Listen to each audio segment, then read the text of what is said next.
മാന്യപ്രേക്ഷകർക്ക് നമസ്കാരം. ഇസ്രായേൽ ഇറാനിലേക്ക് കയറി അടിച്ചിരിക്കുന്നു. ഇറാന്റെ തലസ്ഥാന നഗരിയായിട്ടുള്ള ടെഹ്റാനെ വിറപ്പിച്ചുകൊണ്ട് തന്നെയാണ് ഇസ്രായേൽ രംഗത്തെത്തിയിട്ടുള്ളത്. ഔദ്യോഗികമായിട്ട് എത്രത്തോളം നാശനഷ്ടങ്ങൾ ഉണ്ടായിട്ടുണ്ട് എന്ന് ഇറാൻ ഈ ഒരു സമയം വരെ ഒരക്ഷരം മിണ്ടിയിട്ടില്ല. പട്ടാപ്പകൽ തന്നെയാണ് ഇസ്രായേല് ഇറാനെ കയറി അടിച്ചിട്ടുള്ളത്. രാത്രിയിലല്ല എന്നുള്ളത് ലേറ്റസ്റ്റ് ആയിട്ട് ഈ ഒരു ആക്രമണത്തിൽ നമ്മൾ എടുത്തു പറയേണ്ടത് തന്നെയാണ്. ഞങ്ങൾ ഏതു സമയത്തും ഞങ്ങളുടെ ശത്രുവിന്റെ ഹൃദയഭാഗത്തേക്ക് തന്നെ കടന്നു കയറുമെന്നുള്ള ഇസ്രായേലിന്റെ പ്രഖ്യാപനം കൂടിയാണ് ഈ ഒരു ആക്രമണം എന്നുള്ളതിൽ ഒരു തർക്കവുമില്ലാത്ത വിഷയം തന്നെയാണ്. യഥാർത്ഥത്തിൽ ഇസ്രായേൽ ഇറാനെ ആക്രമിക്കുമ്പോൾ നമ്മുടെ കേരളത്തിലെ സോഷ്യൽ മീഡിയയിൽ സകല ജിഹാദികളും ഒരു പട തന്നെ തയ്യാറാക്കി രംഗത്തുണ്ട്. വലിയ ഇരവാദമാണിപ്പോ നടന്നുകൊണ്ടിരിക്കുന്നത്. അത് ഇറാന് ഏതെങ്കിലും തരത്തിലൊരു മിസൈൽ കഷ്ണമെങ്കിലും ഇസ്രായേലിലേക്ക് അയച്ചാൽ ഈ ജിഹാദികളൊക്കെ തന്നെ ഇറാന് വേണ്ടി വീരവാദം ഉന്നയിക്കും എന്നുള്ളതുമാണ് മറ്റൊരു യാഥാർത്ഥ്യം. ഏതായാലും നമ്മുടെ കേരളത്തിലെ സോഷ്യൽ മീഡിയയില് കൊമൈനി ആരാധകര്, ജിഹാദികള് വലിയ രീതിയിലാണിപ്പോ ഇസ്രായേലിനെതിരെ ഇരവാദവുമായിട്ട് രംഗത്ത് എത്തിയിട്ടുള്ളത്. യഥാർത്ഥത്തിൽ ഇസ്രായേൽ ഈ ആക്രമണം നടത്തിയത് ഇസ്രായേലിന് വേണ്ടി മാത്രമാണോ? ഒരിക്കലുമല്ല. ലോക സമാധാനത്തിന് വേണ്ടിയിട്ടുള്ളൊരു പടപൊരുതൽ തന്നെയാണ് ഇസ്രായേൽ ഇപ്പോൾ ലേറ്റസ്റ്റ് ആയിട്ട് ഇറാനെ ആക്രമിച്ചത് എന്നുള്ളത് സകല ആളുകളും തിരിച്ചറിയണം. ഇത് വെറുതെ എന്തെങ്കിലും പറയല്ല. ഓരോ മലയാളികളും ഒന്ന് ചിന്തിച്ചു നോക്കൂ. ഈ അടുത്ത് പോലും ഇറാൻ ഖത്തറിലേക്ക് ആക്രമണം നടത്തിയിട്ടില്ലേ? നമ്മളിൽപ്പെട്ട എത്രത്തോളം മലയാളികൾ ഈ ഖത്തറില് ജോലി ചെയ്ത് മുന്നോട്ട് പോകുന്നുണ്ട്. ആ സമയത്ത് ഈ ജിഹാദികളൊന്നും ഒരു അക്ഷരം ഇറാനെതിരെ വേണ്ടിയിട്ടില്ല. ഒരു കാരണവുമില്ലാതെ ഇറാൻ ഖത്തറിലേക്ക് ലേറ്റസ്റ്റ് ആയിട്ട് ആക്രമണം നടത്തിയിരുന്നു. ഇറാൻ എന്തുകൊണ്ടും ലോകത്തിന് തന്നെ ഭീഷണിയാണ് എന്നുള്ളത് ഇത്തരം ഒരുപാട് ഉദാഹരണങ്ങൾ നമുക്ക് മുന്നോട്ട് വെക്കാൻ സാധിക്കും. പ്രത്യേകം മറ്റൊരു കാര്യം എടുത്തു പറയാണ്, ഇന്ത്യൻ എംബസി, നമ്മുടെ കേന്ദ്ര ഗവൺമെന്റ് കൃത്യമായിട്ട് ഇറാനിലെ സകല ഇന്ത്യക്കാരോട് കഴിഞ്ഞ ആഴ്ച പോലും നിങ്ങൾ കിട്ടുന്ന വണ്ടിക്ക് ഇറാനിൽ നിന്ന് തിരിച്ചു വരണം, ഇനി നിങ്ങൾക്ക് വരാനുള്ള എല്ലാ സൗകര്യങ്ങളും ഞങ്ങൾ ചെയ്തും തരാമെന്ന് നിരവധി തവണ ഇന്ത്യൻ സർക്കാർ കൃത്യമായിട്ട് പ്രഖ്യാപിച്ചതാണ്. കേന്ദ്ര ഗവൺമെന്റ് ഇതുമായി ബന്ധപ്പെട്ട് നിരവധി തവണ ഇറാനിലെ ഇന്ത്യക്കാരെ തിരിച്ചു കൊണ്ടുവരിക തന്നെ ചെയ്തിട്ടുണ്ട്. പക്ഷെ ഇപ്പോഴും കുറച്ച് ഇന്ത്യക്കാര് ഇറാനെ വിശ്വസിച്ച് അവിടെ നിൽക്കുന്നുണ്ട് എന്നുള്ളത് തന്നെയാണ് തിരിച്ചറിയാൻ സാധിക്കുന്നത്. പ്രത്യേകിച്ച് മലയാളികളായിട്ടുള്ള ആരെങ്കിലും ഇറാനിലുണ്ടെങ്കിൽ അവരോടൊക്കെ തന്നെ പറയാനുള്ളത്, ഇറാനിലെ കൊമൈനിക്ക് പോലും ഇറാനിൽ രക്ഷയില്ല എന്നുള്ള ആ യാഥാർത്ഥ്യം നിങ്ങൾ തിരിച്ചറിയുക. അവിടെ കൊമൈനിക്ക് ഒളിച്ചിരിക്കാനുള്ള ബങ്കറുകളും മാളങ്ങളും മാത്രമേ ഉള്ളൂ. നിങ്ങൾ അടിയന്തരമായിട്ട് നിങ്ങൾ തിരിച്ച് നമ്മുടെ രാജ്യത്തേക്ക് തിരിച്ചു വരണം. നമ്മളിൽപ്പെട്ട മലയാളികൾ ഇറാനിലുണ്ടെങ്കിൽ ഇസ്രായേൽ കൃത്യമായിട്ട് ഔദ്യോഗികമായിട്ട് പ്രഖ്യാപിച്ചു കഴിഞ്ഞു. ദിവസങ്ങൾ നീണ്ടു നിൽക്കുന്ന ആക്രമണം തന്നെയാണ് ഇറാനെതിരെ പ്രഖ്യാപിച്ചിട്ടുള്ളത്. ഇത് വെറുതെ ഇസ്രായേല് രംഗത്തെത്തിയതല്ല. ഇസ്രായേലിന്റെ നിലനിൽപ്പ്, ലോക സമാധാനത്തിന്റെ നിലനിൽപ്പ് എന്ന് പറയുന്നത് ഇസ്രായേലിന്റെ ഈ ഒരു പോരാട്ടം തന്നെയാ.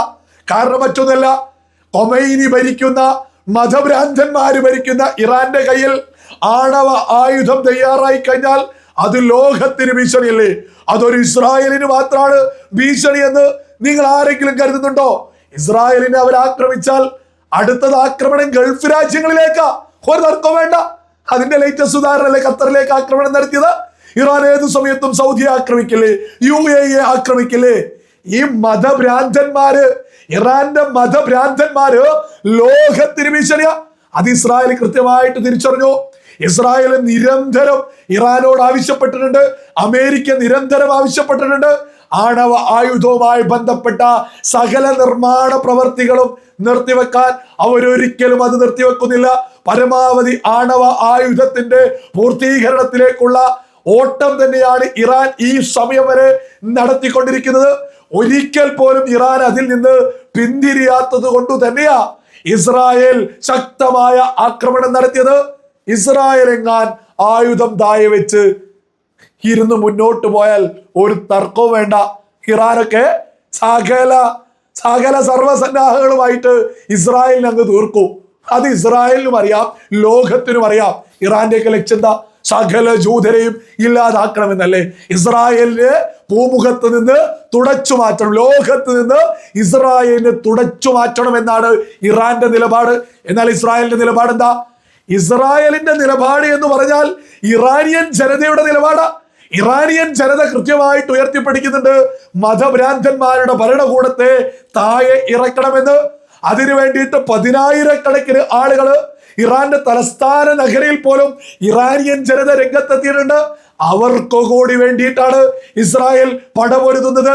ഇസ്രായേൽ ഇപ്പോഴും കൃത്യമായിട്ട് ഇസ്രായേലി പ്രധാനമന്ത്രി ബെഞ്ചമിൻ നെതന്യാഹു നിരന്തരം ഉയർത്തിപ്പിടിച്ചിട്ടുണ്ട്, ഇറാനിയൻ ജനതയ്ക്ക് എതിരെയല്ല ഞങ്ങൾ യുദ്ധം നടത്തുന്നത്, ഞങ്ങൾ മതഭ്രാന്തന്മാരുടെ കൊമൈനി ഭരണകൂടത്തിന് എതിരെയാണ് ഞങ്ങൾ യുദ്ധം നടത്തുന്നത്.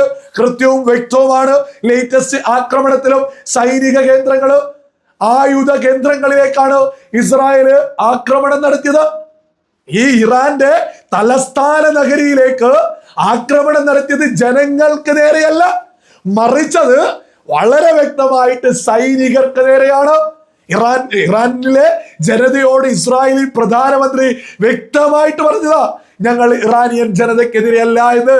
എന്നാൽ കേരളത്തിലെ ജിഹാദികള് പിന്തുണക്കുന്ന ഇറാനിലെ മതഭ്രാന്തന്മാര്, കൊമൈനി ഭരണകൂടം, ആയത്തുള്ള അലി കൊമൈനി ഉൾപ്പെടെയുള്ള ഇറാനിലെ മതഭ്രാന്തന്മാരെ വിളിച്ചു പറയുന്നത് ഇസ്രായേൽ എന്ന രാജ്യം തന്നെ തുടച്ചു നീക്കണമെന്ന. ഇതിലൂടെ തന്നെ വളരെ വ്യക്തമല്ലേ, ഇസ്രായേലാണ് മനുഷ്യത്വം ഉയർത്തിപ്പിടിക്കുന്നത്, ഇസ്രായേലാണ് ലോക സമാധാനത്തിന് പടപൊരുതുന്നത്. ഇസ്രായേൽ ഇറാൻ ആക്രമിച്ചപ്പോഴേക്ക് നമ്മുടെ കേരളത്തിലെ സോഷ്യൽ മീഡിയയുടെ ഒരു അവസ്ഥ വളരെ അപകടം തന്നെയാ, വളരെ വലിയ അപകടം. വലിയ രീതിയിലാ മതഭ്രാന്തന്മാരായിട്ടുള്ള കൊമൈനി ഭരണകൂടത്തിന് വേണ്ടിയിട്ട് ഇവിടെ ആളുകൾ രംഗത്തെത്തുന്നത്. ഒരു ഉറപ്പുമില്ലാതെ ഓരോ ആളുകളും ഒന്ന് ചിന്തിച്ചു നോക്കൂ. ഈ ഇറാൻ കാരണമല്ലേ ഇസ്രായേലില് വലിയ നഷ്ടങ്ങൾ എക്കാലത്തും ഉണ്ടാവാറുള്ളത്? ഹമാസ് എന്ന ഭീകര സംഘടനയെ പോറ്റി വളർത്തിയത് ആരാ? ഇറാൻ. ഹിസ്ബുള്ള എന്ന ഭീകര സംഘടനയെ പോറ്റി വളർത്തിയത് ആരാണ്? ഇറാൻ. ഹൂത്തി എന്ന ഭീകര സംഘടനയെ പോറ്റി വളർത്തിയത് ആരാണ്? ഇറാൻ. ഈ ഇറാനാണ് സകല ഭീകരവാദ സംഘടനകളെയും പോറ്റി വളർത്തിയിട്ട് ഇസ്രായേലിനെതിരെ നിരന്തരം ഭീകരാക്രമണങ്ങൾ നടത്താറുള്ളത്. നിലവിൽ ഇസ്രായേല് ഹമാസ് എന്ന ഭീകര സംഘടനയെ, ഹിസ്ബുള്ള എന്ന ഭീകര സംഘടനയെ, ഹൂത്തി എന്ന ഭീകര സംഘടനയെ അടിച്ച് തകർത്ത് തരിപ്പണമാക്കിയിട്ടുണ്ട്. ഇനി ഈ ഇറാനെതിരെയും അതേപോലെ തന്നെ ഒരു അടിച്ചമർത്തൽ നടത്തിയിട്ടില്ലെങ്കിൽ ഇറാനിയൻ ജനതയ്ക്ക് നേരെയല്ല, ഇറാനിലെ മതഭ്രാന്തന്മാരുടെ കൊമൈനി ഭരണകൂടത്തെ ഇറക്കേട്ട് അവിടെ ജനങ്ങൾക്ക് വേണ്ടി നിലകൊള്ളുന്നൊരു ഭരണകൂടത്തെ ഇരുത്തുക എന്നുള്ള ലക്ഷ്യത്തിന് വേണ്ടി തന്നെയാ ഇസ്രായേൽ ഇപ്പോൾ ലേറ്റസ്റ്റ് ആയിട്ട് പടപൊരുതിക്കൊണ്ട് ഇറാന്റെ തലസ്ഥാന നഗരിയിലേക്ക് ആക്രമണം നടത്തിക്കൊണ്ട് രംഗത്തെത്തിയിട്ടുള്ളത്. യഥാർത്ഥത്തിൽ മറ്റൊരു പ്രധാനപ്പെട്ട വിഷയമുണ്ട്. ഈ ഇറാൻ ഭരിക്കുന്ന ഈ മതഭ്രാന്തന്മാരുടെ കൊമൈനി ഭരണകൂടം ഭരിക്കുന്ന ഇറാനില് മുസ്ലിങ്ങൾക്ക് ഒരു സമാധാനമില്ല. അവിടെ സുന്നി മുസ്ലിങ്ങൾ, ഷിയാ മുസ്ലിങ്ങൾ തമ്മിൽ തല്ലാണ്. അതേസമയം ഈ പറയുന്ന ഇസ്രായേലില് 20 ലക്ഷത്തോളം മുസ്ലിങ്ങള് സമാധാനത്തിൽ, സൗകര്യത്തിൽ, സുരക്ഷയിൽ മുന്നോട്ട് പോകുന്നു എന്നുള്ളതും ഒരു മലയാളിയും തിരിച്ചറിയരുത്. അപ്പോ നമ്മുടെ കേരളത്തിലെ ഇറാനൊക്കെ വേണ്ടി ആര് അലമുറയിട്ട് രംഗത്തിറങ്ങുന്നോ അവരൊക്കെ തന്നെ നല്ല ഒന്നാന്തരം ജിഹാദികളാ. ഇറാൻ പോറ്റി വളർത്തിയ ഹൂത്തി ഈ സൗദി അറേബ്യക്കെതിരെ നിരന്തരം ഭീകരാക്രമണങ്ങൾ നടത്താറില്ലേ? ഇറാൻ ലോകത്തിന് തന്നെ ഭീഷണിയാണ്. പ്രത്യേകിച്ച് ഇറാന്റെ കയ്യിൽ ആണവ ആയുധം ഉണ്ടായി കഴിഞ്ഞാൽ അത് ലോകത്തിന് ഭീഷണിയാണ്, അത് ഇസ്രായേലിന് ഭീഷണിയാണ്, അത് സമാധാനം ആഗ്രഹിക്കുന്ന സകല മനുഷ്യർക്കും ഭീഷണിയാണ്.